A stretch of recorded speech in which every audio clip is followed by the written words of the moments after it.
Kadapa ZP పీఠం చేజారకుండా YCP ప్రయత్నాలు ప్రారంభించింది. రాజంపేట, రైల్వే కోడూరు, రాయచోటి నియోజకవర్గాలకు చెందిన జెడ్పీటీసీలను ఆకేపాడు క్యాంపుకు తరలించింది.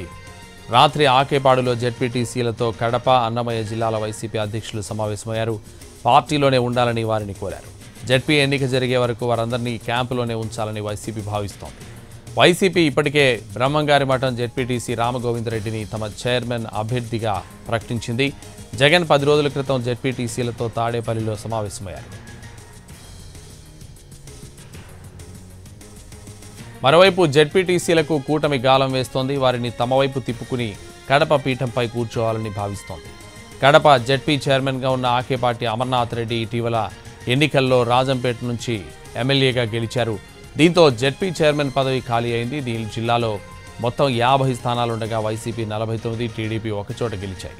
అమర్నాథ్ రెడ్డి రాజీనామా చేయడం, మరో సభ్యుడు చనిపోవడంతో 2 స్థానాలు ఖాళీగా ఉన్నాయి. సాధారణ ఎన్నికలకు ముందు టీడీపీలో ఒకరు, బీజేపీలోకి 4 జెడ్పీటీసీలు చేరిపోయారు. ఇటీవల జగన్ నిర్వహించిన సమావేశానికి దాదాపు 10 మంది జెడ్పీటీసీలు దూరంగా ఉన్నారు.